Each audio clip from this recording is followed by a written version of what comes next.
And sure enough, the first week of May is perhaps the most horrible of the uprising to that point, because the first week of May sees major fighting around Homs, major armed struggle between armed protesters and the security forces. And there are reports that protesters are being shot by snipers, that protesters are being targeted as they march through the streets, and there are reports that at least some of the protesters are shooting back. Some of the protesters have armed themselves to protect their neighborhoods. The skirmishes then spread into the neighboring province of Idlib. And Idlib province becomes the center of armed rebellion as the month of May goes by. The end of May sees the rise of a movement across the country to honor a 13-year-old boy who had been tortured and killed while he was in custody of the security forces. And this popular protest movement that honors the memory of Hamza Ali al-Khatib drew marchers into the streets to express sympathy for the family of the boy and to say, we are all Hamza Ali al-Khatib, in protesting against the regime. At the beginning of June, the population of Homs goes back into the streets and regains control of Clock Tower Square on the occasion of what the organizers call Children of Freedom Day. So in memory of this 13-year-old boy, the population of Homs goes back into the streets. And the reports are that there are 50,000 people that take part in this mass demonstration in Homs. At about the same time, in the neighboring town of Jisr al-Shughur, which is in the, actually it's a little farther north, which is in the countryside around Idlib, in the area of Jisr al-Shughur, 120 security personnel were ambushed and killed. So once again, armed protesters, armed opposition to the regime, attacked the security service, carried out this military operation against the regime. And when the 120 security personnel were killed in the countryside outside Jisr al-Shughur, the armed forces launched a major assault against that city.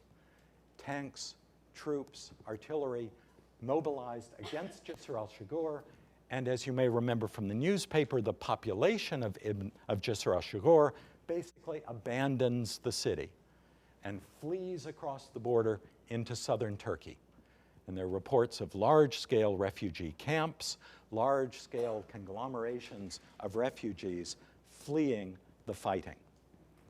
Army units, after they empty Jisr al-Shughur, sweep through a number of other cities in Idlib province, cities like Ma'arid al-Nu'man and Khan Sheikhun.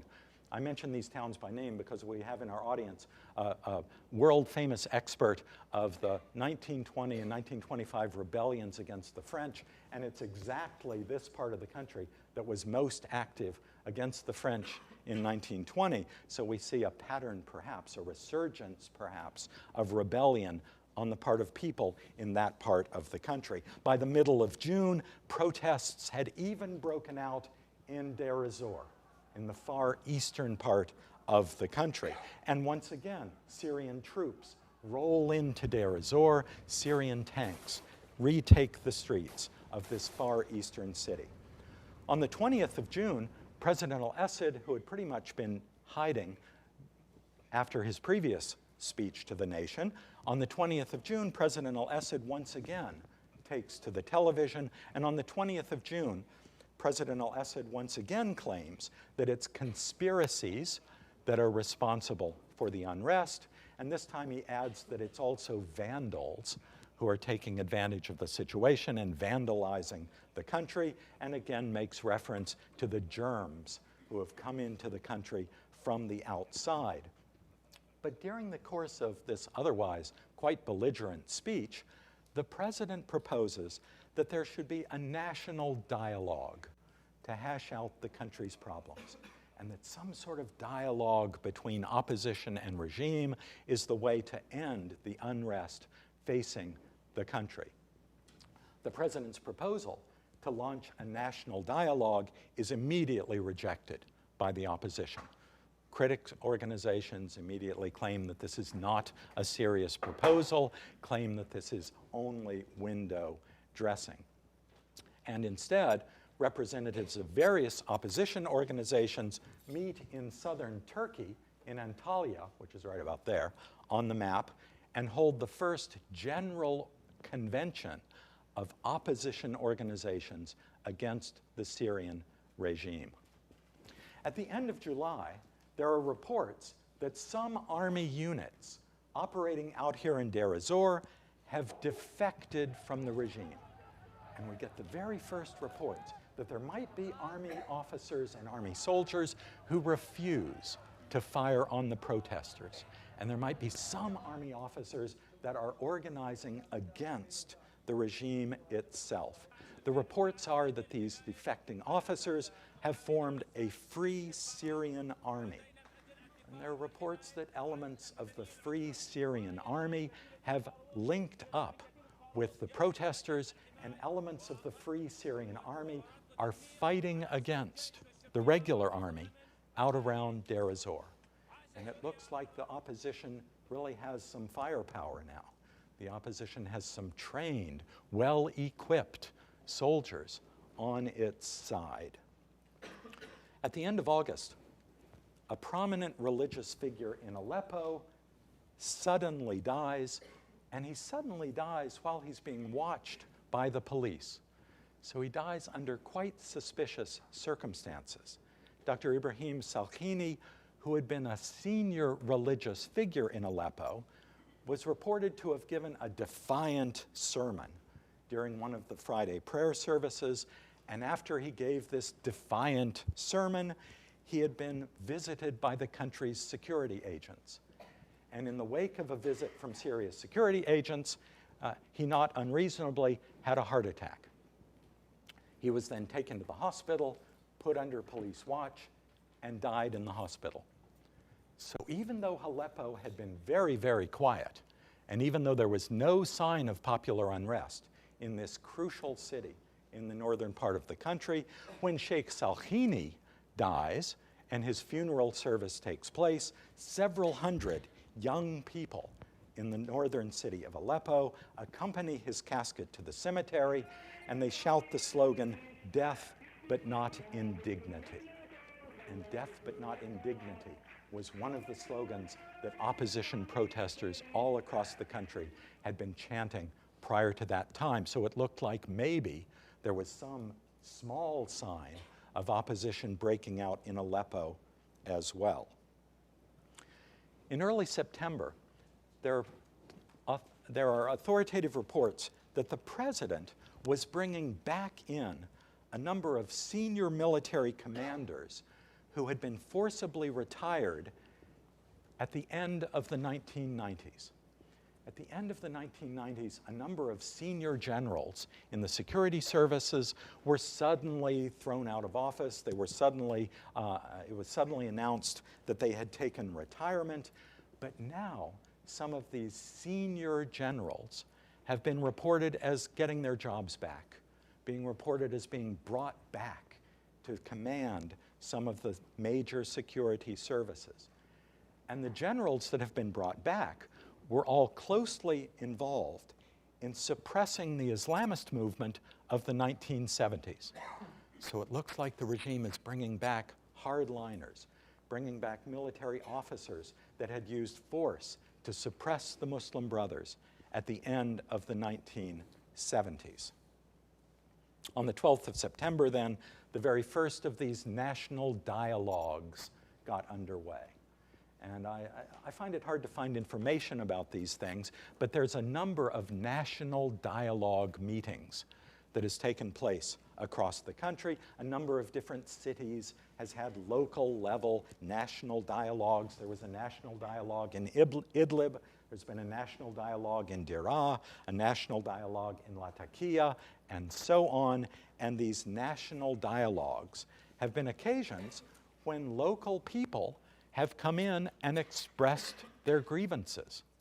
And some of the reports say that these popular expressions of grievances have been pretty freewheeling, that people have leveled severe criticisms against the government. It's been a reasonably open session in these national dialogues. At the same time, however, as you may have seen in the paper, at the same time these national dialogues are taking place, the citizens of Homs marched into the public squares and burned Russian flags. Why do you suppose the citizens of Homs burned Russian flags? They burned Russian flags because Russia had consistently blocked the UN Security Council from condemning the Syrian government. And it's clear that the Russian government is trying to give some more time to the regime, some more time for reforms. The protesters claim that Russia is simply propping up the old regime, so the Russian flags were burned.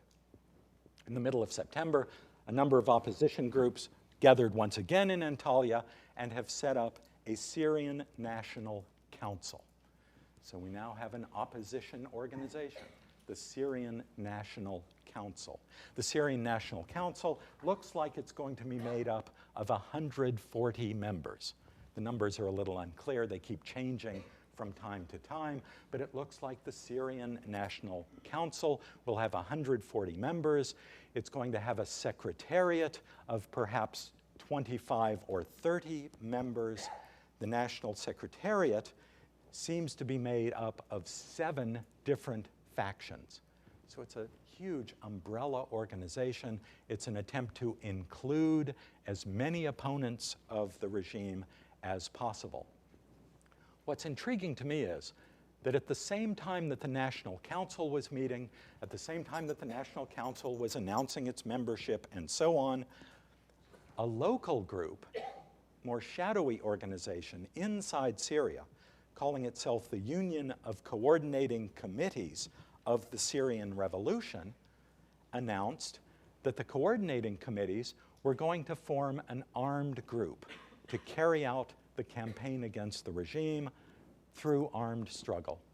And the local coordinating committees announced they were forming a Salahuddin al-Ayyubi army to fight against the government. This new armed organization, the Salahuddin Army, joins a couple of other armed battalions that are already active in the area around Idlib.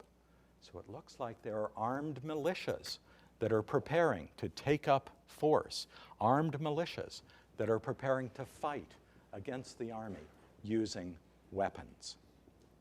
In mid-October, the army and security forces swept through the region around Idlib.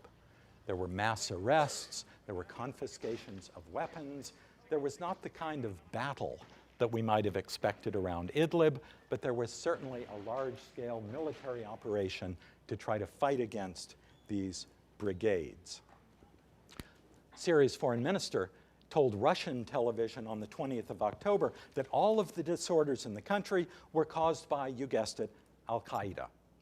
And so Walid al-Mu'allim finally tells the country that it's in fact outsiders, in fact al-Qaeda, that's responsible for all of the problems in the country.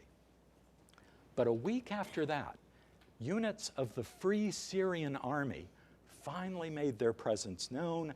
Elements of the Free Syrian Army, the defectors from the country's armed forces, took responsibility for an attack against an army truck that was on the road in this area between Hama and Salamiya, and this attack on an army convoy killed 9 different soldiers. So we now have reports that the Free Syrian Army is operating, is skirmishing against the government, at least in the northwestern part of the country. 50 minutes later, and I've only spelled out the facts of the case. So much for the facts of the case. How can we begin to explain what's going on? The state of the art, I think, the best analysis that we have so far of what's going on in Syria, we can find in a pair of reports that was published in July of 2011 by the International Crisis Group. The International Crisis Group claims that a strong Sunni conservative outlook is responsible for the uprising around Banyas And the crisis group claims that there are, quote, age-old grievances, cases of abuse by the security services, growing rebelliousness, and persistent communal fault lines that have fueled sectarianism in the country. So, smart as they are, the International Crisis Group points to some of these long-standing grievances, some of these old chestnuts about Syrian politics, some of the old chestnuts about splits inside the country. This kind of argument cannot really explain why the revolts have broken out at this particular time and in these particular parts of the country. The two reports do go on to list three factors that I think are more promising. The International Crisis Group claims that at least some of the protest in Syria is a result of what the report calls harmful effects of economic liberalization, especially harmful effects on manufacturing. That industries in the country have suffered dramatically from opening up the country to trade to Europe, but even more importantly, opening up the country to trade from Turkey, and more recently, opening the country to trade from the People's Republic of China. And goods from China, goods from Turkey have been flooding into the Syrian market, have been driving Syrian companies into bankruptcy, have been forcing local textile companies and plastics companies to go out of business. So the level of disruption of the local economy, thanks to liberalization, the crisis group says we might find some of the sources of unrest in the country. Second, the International Crisis Group points out that Syria is suffering from a truly horrendous drought, and that the long-time severe drought in the country has had, its words, a devastating impact on agriculture. And sure enough, the stories of how agricultural areas in the northeast part of the country have been devastated by the drought, and how whole villages and whole towns have had to move out and move to Aleppo and move to Hama and Homs to try to find some food and some kind of employment are truly horrific stories. So no doubt, part of what's taking place we might trace to problems in the agricultural part of the country. And last, the International Crisis Group points out in a kind of footnote that the disorders in Syria might be traced to what the crisis group calls the role of powerful smuggling networks, especially powerful smuggling networks along the border with Jordan. So perhaps there's more than just age-old grievances, perhaps there's more than just sectarianism, perhaps there are some elements of the country's current political economy that we will want to tie together with this important set of protests. But there's clearly more work to be done. My own thoughts about this run along the following lines, and I'll be brief, partly because, like everyone else, I really haven't figured out what's going on in Syria either. But my own thoughts would have us remember 4 or 5 useful things, 4 or 5 points of departure for those of you who want to write your dissertations about this particular case. First of all, I think we might want to trace some of this unrest and some of these protests to a couple of crucial communities, sectarian communities inside the country that had prior to this time been key constituents of the regime. So 2 parts of the country that had been pillars of the regime before now, but have now found themselves faced with deteriorating circumstances. One of these pillars of the regime is the Alawi community in the northwestern part of the country, the poorer Alawis out in the countryside. It's a cliche of Syrian politics that the Syrian regime is an Alawi regime, blah, blah, blah. We've read this 100 times. But what we really know is that the Alawi members of the regime are largely clustered in Damascus. They have been getting richer and richer over time. They have been isolating themselves from the poorer parts of the Alawi community, and especially under the current president, Bashar al-Assad, many of the links between the Alawis out in the countryside and the Alawi elite in the capital have gradually been fraying. So it would not surprise me at all if much of the unrest in this part of the country could somehow be traced to the deteriorating relationship between rural Alawis and Alawis in the capital. The second pillar of the regime that seems to be crumbling and we need to pay attention to is the country's trade union movement. It's certainly the case that the city of Homs has been a major area of public sector industry. The city of Homs has been a major center of public sector trade unions. And I guess I'm not too surprised that there's such a high level of protest inside Homs as public sector industry has been harmed so badly by imports coming into the country from outside. Public sector wages have not been able to keep up with inflation. Public sector unemployment has been skyrocketing. And in Syria, it's worth exploring whether or not the unrest and popular mobilization in Homs can be linked to these disaffected, growingly impoverished trade unionists in the country. I've already said something about drought. Let me say quickly that another thing we might pay attention to growing out of the literature in political science is that Syria seems to be approaching a kind of threshold above which large-scale internal conflict is more likely to occur. And there are scholars that have carried out important research, statistical research, about the kinds of countries that experience large-scale rebellion, the level of development that countries reach when they experience internal conflict and civil war. And Paul Collier of St. Antony's College, Oxford, has discovered on the basis of a large-scale statistical study that countries with authoritarian regimes begin to experience large-scale popular protest after the country goes over a per capita income of $2,750. Any country that has a per capita income less than $2,750 is unlikely to experience popular protest. The country's too poor. People are scrambling to make a living. There's no mobilization that takes place in truly impoverished countries. And it's only after a certain threshold gets reached that large-scale unrest begins to be possible. Syria, as of 2010, is right about that point. The World Bank figures for Syria show that Syria, right at the moment, has a per capita income of $2,410. That's pretty close. That's probably close enough for Syria to be jumping into the category of countries that might be ripe for large-scale popular unrest. I've spoken a lot, but I have to say one last word because I'm so pleased to be here at San Diego State University. During the 1960s and 1970s, scholars here at San Diego State University carried out a number of pioneering studies of internal conflict and resolution.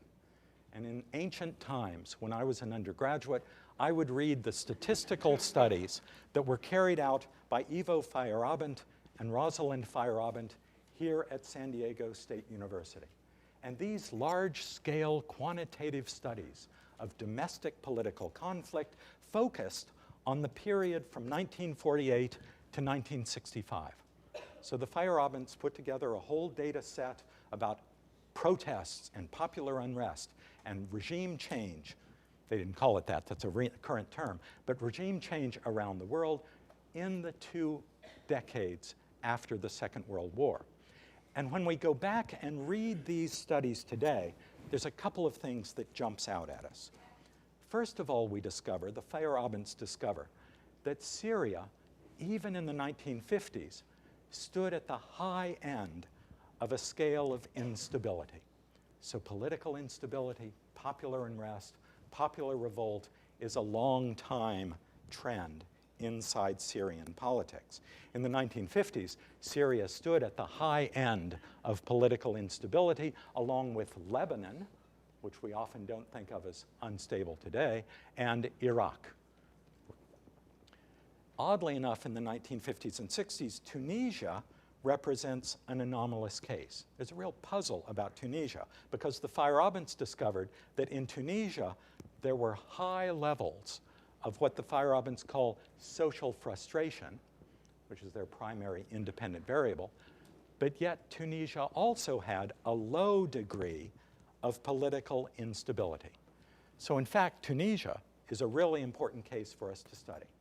Tunisia is an exception. Tunisia runs against the pattern across the region, even back in the 1950s. More important, the Feyerabends here at San Diego State discovered that political instability is most closely associated with moderate levels of political economic development. So the Feyerabends anticipated by 4 decades the work of Paul Collier at St. Antony's, Oxford. The Feyerabends discovered that rich countries are highly stable and that very poor countries are also highly stable.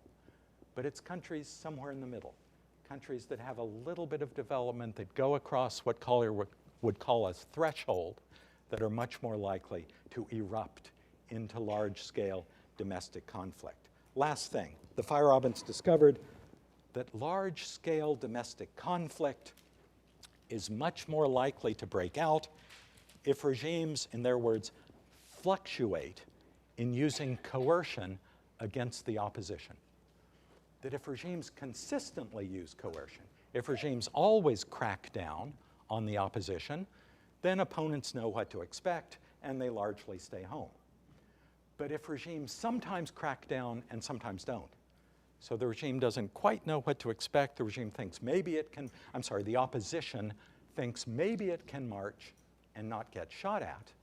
It's this uncertainty and fluctuation in the use of coercion that is most likely to be associated with high levels of domestic political conflict.